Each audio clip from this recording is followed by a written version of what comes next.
Good morning. I think everyone's had a chance to log on that's going to be here this morning. It's nice visiting with you guys. And thank you for joining me. I wanted to talk today a little bit about hypertension. I see people in the office all the time. And when we get anxious, sometimes our blood pressure goes up and people will say, oh, I was just nervous. I ran up the stairs. But no matter what happens, when we're going through our day, our blood pressure goes up and it goes down depending on what we're doing. And because of that, we measure blood pressure when people are sitting for 5 minutes at rest, typically, which is the standard with both feet on the floor. If we check it when you first run into the office, it may be a little higher, but as long as the numbers are normal, I'm not worried that you're getting outrageously high numbers during the rest of the day when things get stressful or when you're running around. But if those numbers are borderline or up when you get there, that's a sign that your pressure is going up when you're running around doing other things. And so we do want to make sure that at least at times you and I are watching your blood pressure throughout the day after you've been running around, but then sit down for 5 minutes with both feet on the floor. Hypertension, we just want to hit the high points today. And then if you have more questions, you'll just let me know.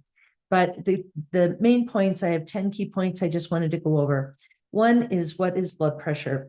The top number then we talk about with blood pressure is how hard the heart is pushing, or the pressure it's pushing against. So you can imagine if I have my thumb off of a hose versus on a hose, the pressure behind that thumb goes up dramatically, and it has to exert more pressure. So how hard is that heart having to push to get that blood to move forward? So if that blood pressure goes too high, that means the heart is having to push against a lot more pressure. It's like asking the heart to roll a boulder up the hill all day long. It's so much more work. So what we want to do is flatten out that hill and let the heart roll that boulder right along the flat. So we want a nice, comfortable blood pressure so the heart's not overworking. The bottom number tells us how much pressure is exerted on those vessels when the heart is at rest, between those pumps, how much pressure is left. So if I put my thumb on the end of the hose and I turn off the faucet, that hose still has that water in that hose, and it's still exerting a pressure on there. So that pressure that it gets exerted between pumps is the one that tells us how hard is that blood pushing against the vessels at all times. And the problem with that is, not only does it increase the risk of heart disease if we have elevated blood pressures, but especially that lower blood pressure, when it's elevated, we see that destroying vessels throughout the body. And what we don't want is a dissection, meaning where we get a split in one of the arteries and the blood can flow underneath that lining, or certainly can actually rupture altogether. And people have heard of aortic aneurysms that will rupture. It's not just that one day that decides to happen, but there's constant pressure that pushes against that. Sometimes that aorta will start to dilate. But also in the kidney, in the brain, all of the organs also start experiencing that high intense pressure, and that just slowly destroys those vessels. So what we want to do is make sure that we're not destroying end organs as we add more problems with those vessels, especially in the kidney. The more damage we do there, the more difficult it is to regulate our blood pressure, because the kidneys play a very important role. As you can imagine, when we build up extra fluid, the kidneys get rid of it. Well, if they're not doing that, we build up even more fluid. So just like when you turn that faucet up higher, there's more and more pressure exerted on the walls. And so we don't want to do that. So again, keeping that kidney healthy, avoiding strokes and dementias, really an important piece during our lives, obviously. So we don't want to go there. What's a normal blood pressure? Normal blood pressure should be with the top number, or that systolic number that we call it, somewhere below 130 when you've been sitting at rest. And the diastolic should be at or below 80. Some people have a much lower pressure. If the pressures get too low, sometimes when we go to stand up, people may get a little lightheaded. So it's just make sure that we want to make sure that we keep enough volume in the blood vessels so that we don't get those episodes as well. But we want that pressure somewhere in between those. People say, well, how low is too low? As long as when you stand up, run around and do the things you need to do, that pressure can be low, as long as we're not getting symptomatic with it. So there are two main types of hypertension. One is called primary or essential hypertension, and those are the ones where we're not really quite sure why they have it. 90 to 95% of the cases fall in that row. However, what we do know is, even though it's essential, there are things that can definitely contribute to that. even though we're not specifically measuring it. So when we get under emotional or physical stress, our body releases more adrenaline-like substances, and that adrenaline causes blood vessels to constrict. So you can imagine if I have a set amount of fluid and it's flowing through a hose, it's going to go at a certain speed. But now if I put that garden hose and I connect it to a fire hose on the other end, that water barely drizzles out the other end, right? So how tight those vessels are makes a big difference. And that those adrenaline substances oftentimes will cause many of our vessels to constrict.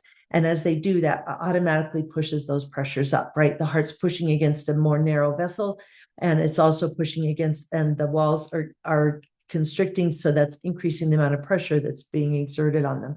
So again, all the way around, what we don't want to have happen. So stress can definitely be part of it. Fluid overload can be part of it. So those are primary, but again, if we can't find a specific reason, we call it essential. Secondary hypertension is caused by underlying disease. And as we talked about, kidney disease is one of those. There are also hormone disorders that will do that, including things that affect our adrenal glands.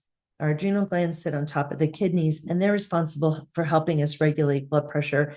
The mineralocorticoids, we call them, that come from one portion of that adrenal.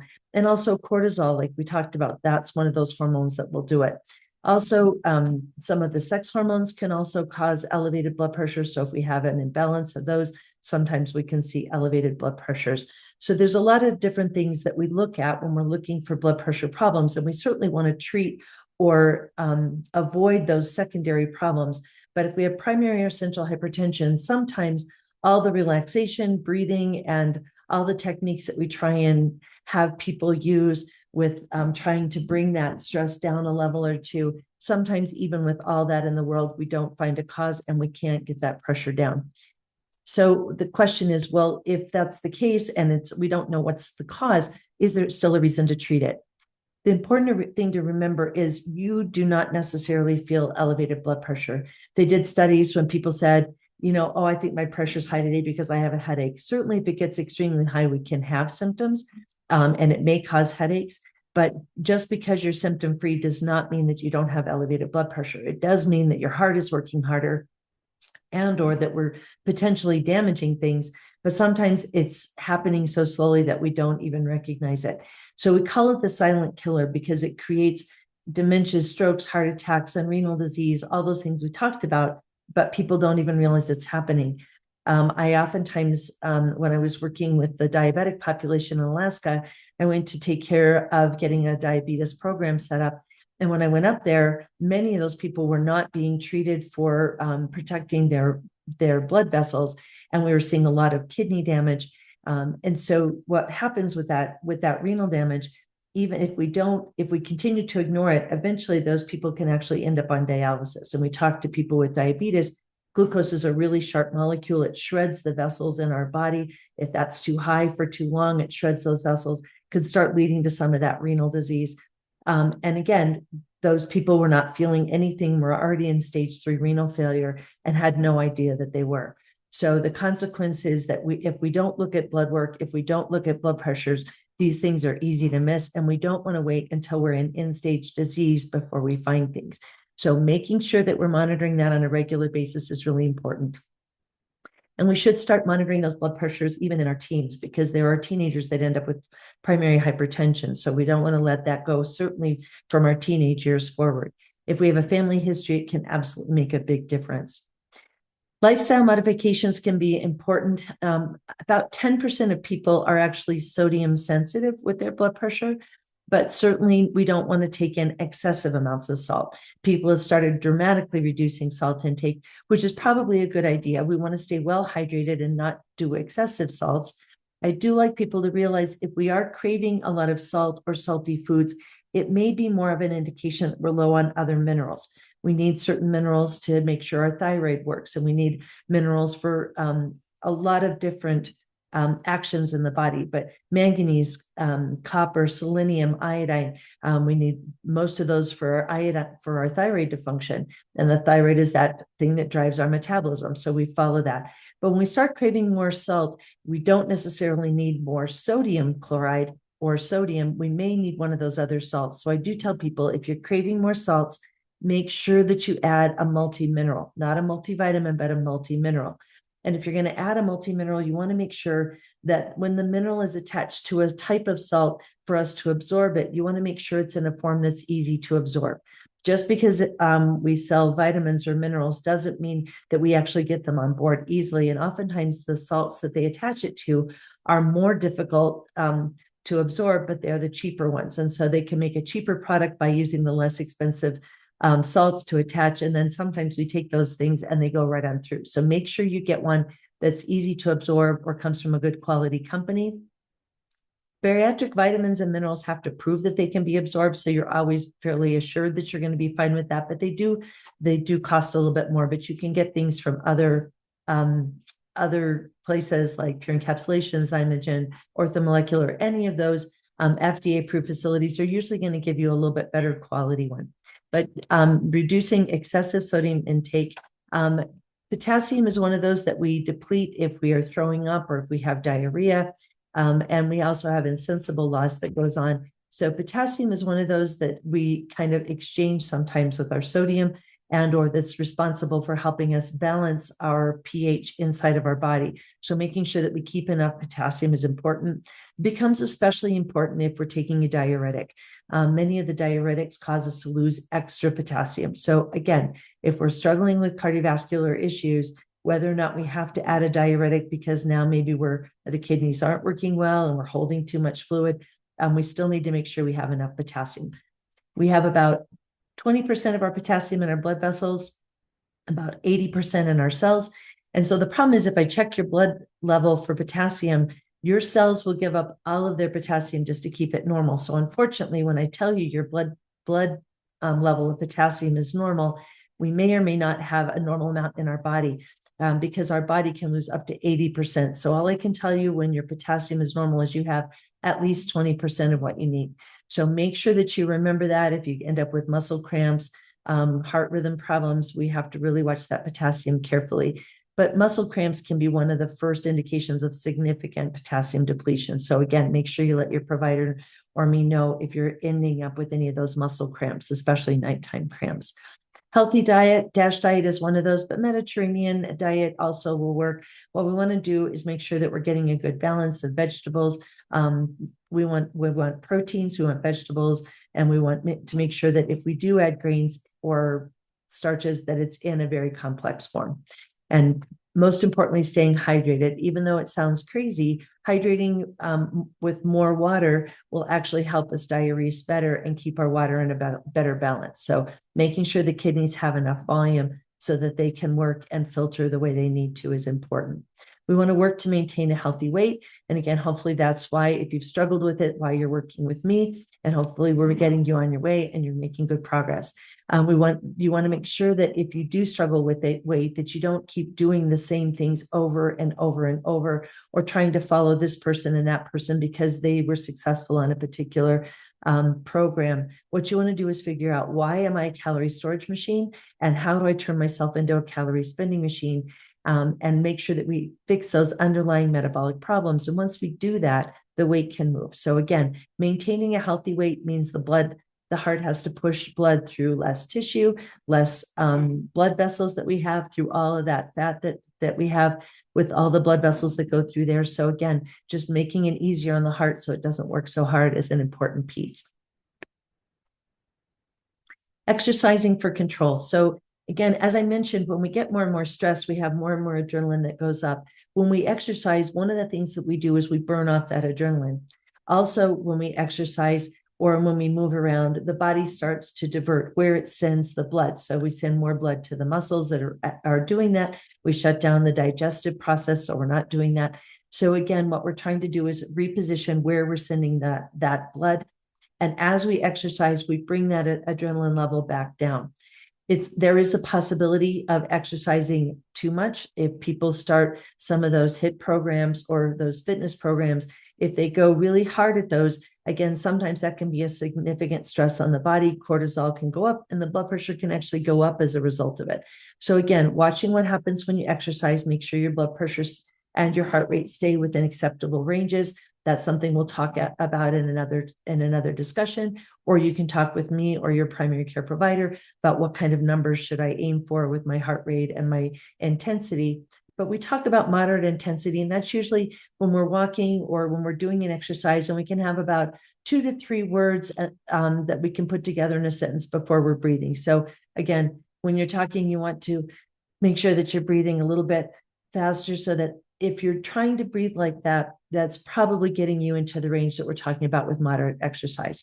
When we talk about weight loss, we like to see at least 2 days of some kind of resistance, but the rest of the week we can spend time doing movement. And those 150 minutes, we do better if we spread them out through the day and spread them out through the week. So it's better not to go and exercise one day very intensely for 100 minutes or 150 minutes and then not move the rest of the week. So frequent movement throughout the day will help, but also making sure that we exercise on a regular basis. Also, when we exercise, it is helpful if we do burst exercises. So we go quicker and then slower and quicker and slower. So we work different types of muscles, but more importantly, that way the heart is ready to pick up that heart rate when we need it. So if I need to run across the street or jump out of the way of a tiger chasing me, my heart and my body can mount that response, and it's used to flipping in and out of that more active stage or that fight or flight section where I need to move quickly. And so again, the heart isn't like, what are you wanting me to do right now? So it just helps it with keeping us ready for those times when we need to have a quick burst of energy or a quick movement. Alcohol and smoking. Smoking is one of those. It was really interesting. They did a study looking at the brachial artery in the arm, and they did an ultrasound, and they looked to see how much blood was flowing through that. And they had people, they checked their people's blood flow, and then they had them smoke a cigarette, and that blood flow went to half as fast. So the smoking constricts blood vessels, but it also does affect how quickly the blood flows through our system. So again, as you can imagine, the blood is meant to take oxygen there. It's meant to take bad things away. And if we're smoking, we're constricting those vessels. It's a vasoconstrictor, although people will say they sometimes smoke when they're anxious. Withdrawal from anything will cause us to feel bad. And when we put that substance back, we feel better. But nicotine is actually a pesticide that they put on the leaves of tobacco. A pesticide that's inside the leaves of tobacco. It was the natural pesticide the leaves used to keep the pests from eating them. But that nicotine is actually a stimulant. It's not a relaxant, and it does cause vasoconstriction. So again, vasoconstriction increases pressure, increases the workload of the heart, and increases the pressure on those vessels. So we don't want to do that.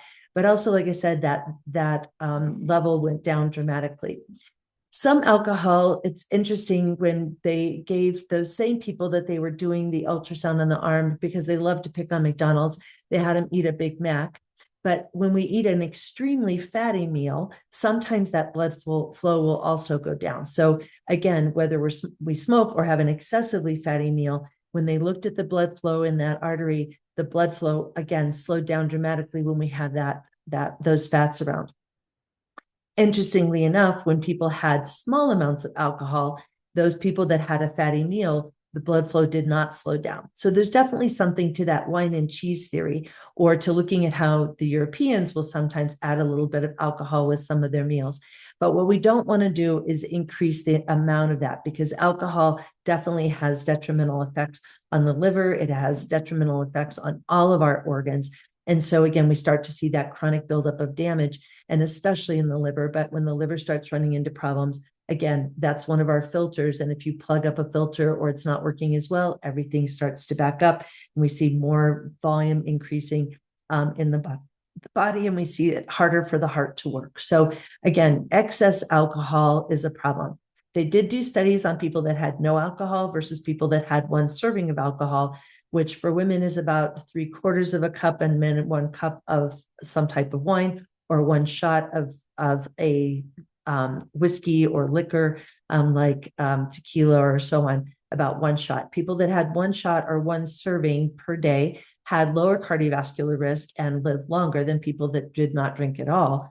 But people that drank more than that 1 serving per day also had a much greater risk of early onset disease and or death than people who even didn't have alcohol at all. So anything in excess is never a good thing. Moderation works. If we are working on weight loss, alcohol, is a simple sugar, and it does raise our insulin levels. And if we're trying to keep insulin down, or we're trying to avoid those sugars during periods of weight loss, I do encourage people to not have alcohol, or only use them for their one free meal per week, instead of doing it on a daily basis.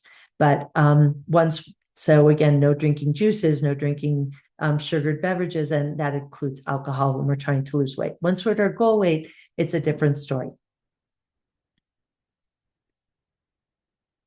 So one of the interesting things, since we've now legalized cannabis or marijuana in Colorado, it's being legalized more and more across the states. We think of it as being something that, well, that's better for us than alcohol, or it's better for us than this or that. The one thing I do want people to be aware of is people who use cannabis, or cannabis users that were 50 years or younger, were still 6 times as likely to have a heart attack as compared with people that were non-users of cannabis. So again, certainly the amount of cannabis people use makes a difference, and how often they use that makes a difference. But the non-users did not have as much. The researchers that looked at that study looked at a retrospective study of 4.6 million people that were using in a meta-analysis, and there were 12 previously published studies. Both are going to were slated for the American College of Cardiology and Scientific session for this year, for 2025, where they'll be presenting those published studies. But all of those, again, support that the people that do use cannabis do have a greater risk. During the average follow-up of 3 years for those who reported cannabis use, there was a 6-fold higher risk of heart attacks. There was a 4-fold higher risk of ischemic stroke, and a 3-fold higher risk for cardiovascular death, MI, or stroke in general, and a 2-fold increased risk of heart failure. So it's really important to realize cannabis does have consequences, besides the fact that it's stored in fat cells and can be re-released at times when we're not expecting or necessarily anticipating it. And the fact that we're seeing this kind of cardiovascular issues that come from the option of using it, again, absolutely suggest people follow that in moderation, and it is not without its consequences. So again, just please remember that when you're deciding, do I want to drink alcohol? Do I want to have cannabis? What do I want to do? And again, making sure that everything is always in moderation. Those were some interesting statistics, and I was, again, surprised by the numbers of them, but it does look, like I said, they were very large studies, and they do seem to be supported. What do I do if my blood pressure is elevated? Well, certainly we've talked about exercise and eating well, and making sure that we're keeping our vessels healthy so they want to stretch more easily, so they're not as rigid. So keeping our lipids under control, so they're not lining the vessels and making them hard and stiff, so they're not starting to plug them, so we're not narrowing those vessels and increasing pressure. All those make a difference. So certainly taking care of the underlying problems, making sure my kidneys are healthy, making sure I'm drinking plenty of fluids. But if no matter what I'm doing, all of those things I'm doing my relaxation, but my numbers stay above that 130/80, I do suggest people check it in the morning, sometimes in the afternoon, and vary the time of day. But if we do have a problem, the main or first line treatments include ACE inhibitors and ARBs, or those, both of which act on the renal system. Diuretics, which also help deplete or pull some of the water out so we don't have as much volume. But again, we have to have enough volume, right? Calcium channel blockers affect how calcium flows in and out of cells. It affects how muscles contract. It affects how the vessels in our body constrict or don't constrict, and it affects how the heart pumps. Beta blockers, same story. Beta blockers decrease that adrenaline-like substance, keeping that level down so that we're not getting as much vasoconstriction or tightening. With that, it also slows the heart rate down. And as it slows it, though, it intensifies how hard the heart can push. So we improve cardiac output, or how it pushes out over time. We slow down the heart rate so that we still have to push a certain amount of fluid forward. So we have to push better. So the heart starts to compensate for that. But it also then decreases that adrenaline. So we're not getting so much vasoconstriction in all those areas where the heart's having to push harder against. So all of those, any of those can be a first line treatment. Certainly, if people have diabetes or glucose problems or insulin problems, the ACEs and the ARBs prolong the life of the kidneys. Diuretics can disrupt your electrolyte balance, so you potassium and or other electrolytes can be diuresed when we use those. So we have to make sure that we're not getting into trouble with our electrolytes if we take diuretics. And the calcium channel blockers help dilate the arteries a little bit in the periphery. So those can be used sometimes if we get that Raynaud's or if we have trouble with those really cold hands, or if we're trying to avoid the vasoconstriction in the peripheral vessels. The beta blockers, on the other hand, will constrict some of those peripheral vessels, and beta blockers can intensify some asthma. So again, you have to work with your primary care provider. There's always a double-edged sword with everything we take, but the ACEs and the ARBs tend to be like the lisinopril or the losartans of the medicines that we use. And anyone who has diabetes, even without a cardiovascular risk or blood pressure elevation, should be on those to protect the kidneys. And or anyone who's had a heart attack should be either on a beta blocker or an ACE or an ARB, because they prolong the life of the heart, but also prolong the life of the kidneys, and lower that cardiovascular risk dramatically. But all of these will work for blood pressure, and there are goods and bads and reasons why your provider will choose or why we'll choose one or the other. But you should absolutely be on one or the other if your blood pressure is consistently running above that 130/80 when you've been sitting at rest, whether it's morning, afternoon, evening, or throughout the whole day. So monitoring blood pressure regularly, as I said, anybody who has been told at rest that they've had an elevated number, one number elevated does not mean that you have hypertension, but 3 consecutive measurements on different days that continue to be elevated, especially at varying times during the day, do suggest that you have hypertension. Keep in mind also that when you are anxious, if your pressures are going up excessively, so when you are nervous or anxious, those pressures sometimes will go up. We'll talk next week about sudden cardiac death, which our first symptom of that is sudden cardiac death. We have no warning about it, but people that are hot reactors or tend to have significant blood pressure rises when they're under stress are at much greater risk of sudden cardiac death.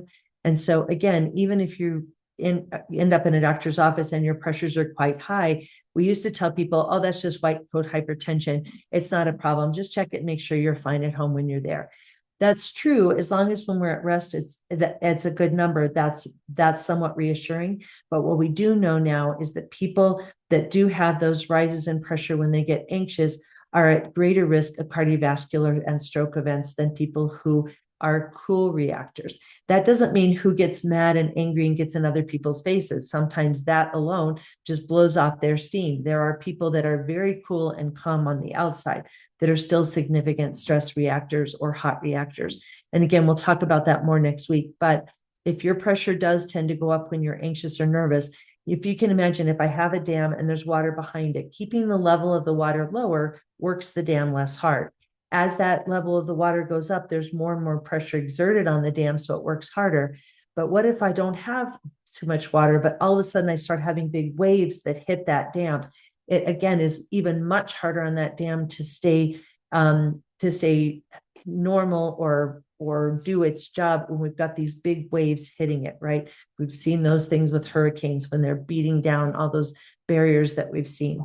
So what we don't want is those huge waves of pressure. So when people get upset, if your pressures rise dramatically, you definitely need to be talking to your providers about what do I do to keep those spikes or those blood pressure spikes in control. And again, if you're more interested in that, join me next week and we'll talk more about that as well. So stress management, we've talked about how that adrenaline substance, when we do get upset or nervous, can raise those pressures, can cause some of those spikes. Or if we just have a chronic underlying stress, people will sometimes have those levels just running higher. So there are things that we can do to try and take the stress down on that. We're going to talk more about stress management and sudden cardiac death next week, as we talked about. But practicing relaxation techniques, mindfulness, breathing techniques. I encourage people to do what we call square breathing, where through one nostril you breathe in, you can breathe out through the other nostril, you can breathe in through a small short straw. I tell people that have smoked, breathe like you smoke. Do not smoke while you breathe, but you can breathe like you smoke, and you can use a like I said, one nostril or a straw to do it, or just pursed lips. But you're wanting to breathe in through that narrowed space, and you're wanting to try and think of filling the bottom portion of your lungs first. You want to fill from the bottom all the way to the top. And when you get to where you can't breathe anymore in, you take one last little sip and then you hold it. So usually I do it in a block of 6 seconds in, hold it for 6 seconds, then slowly through the nostril or through the straw or through the pursed lips, let out for 6 seconds, wait for 6 seconds, and do it again. And if you can do 3 of the or 4 of those several times a day, that breathing causes us to release dopamine, which gives us that chemical relaxation that we love to have. But it also, just like I said, it brings that stress level down. It just takes it down a peg or two. And so again, using those breathing techniques, yoga, Tai Chi, all of those practice certain different types of breathing techniques. There's a lot of ways to do it. But that breathing in and out and that rhythm that we get, as well as getting plenty of oxygen delivered, we tend to breathe up here in the top of our lungs. We don't fill the lungs. Those lower parts kind of close down. And so we're kind of exchanging oxygen in that portion. When we're doing those deep breaths, we're opening the lungs, we're increasing oxygen exchange. And the more oxygen that we have in the blood, the less hard the heart has to work to get that blood delivered, right? So we want to avoid those blood pressure spikes. We want to do plenty of deep breathing. When we exercise, one of the things that happens is we're breathing more. So we're breathing bigger and deeper, and we're filling those lungs better, increasing oxygen exchange, which speeds up our metabolism, not just the exercise itself, but just getting more oxygen. So think about watching those stress techniques and being mindful of all of those things. If you cannot get stress back under control, think about therapy, think about working with someone on motivation, think about working with a supervisor at work, that you making sure that you set limits. So working on stress management is important, and we'll have a whole seminar coming up on stress management. I've got a 6-course session coming up on that, and or a Saturday afternoon coming up on it. So please check and watch for those. When we say who should take them, there's a little quiz that I sent out that you should have gotten in your email on who should be taking my course for stress management. But in this day and age, with as stressful as life is, pretty much all of us will fall into that category. We've got some very practical tips on how to manage stress. Early detection and compliance. So if you are started on medication, please be sure to take it consistently. There are studies that have come out in the last several years that show that we do better taking our blood pressure medications at night. Even diuretics were suggested to be at night, but I still often will allow people to do their diuretics in the morning. Your provider will decide if they want you to split those up or if they want you to take them all at the same time. If you can only remember to take them in the mornings and you forget taking them at night, it's better to set it up on a consistent basis and be consistent every day. So make sure you're being consistent with it. That's important. Okay. So lifestyle changes to prevent complications absolutely improves long-term outcomes. So those are my 10 tips. Combine lifestyle with medication, and that's the best chance of controlling hypertension effectively if you have it.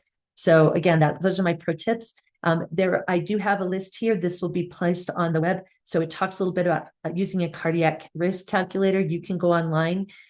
You'll have to have the things listed on the bottom of this slide to be able to have your the right information to fill out on the risk calculators. But if you have those pieces of information in front of you, you can go on to any of these the following three calculators. You can pull them up and put in just cardiovascular risk calculators, but these are 3 of the ones that I like to use in particular. If you have those pieces of information, it will tell you if you have a low, moderate, or high risk. It'll tell you if you need to seek help immediately. But if you haven't done a calculation of that, or if you've not gone over it with your primary care provider, please do that. And just kind of assess what your risk is. They're very quick. They just take a few minutes to do. So thank you very much for joining me. I appreciate your joining me for this review. If you have any questions or want to talk to me more about it, I'm going to shut off the recording now. But let me know if you have anything else that you want to ask about, and I'll be happy to answer it. Otherwise, we'll see you in the office soon. Take care.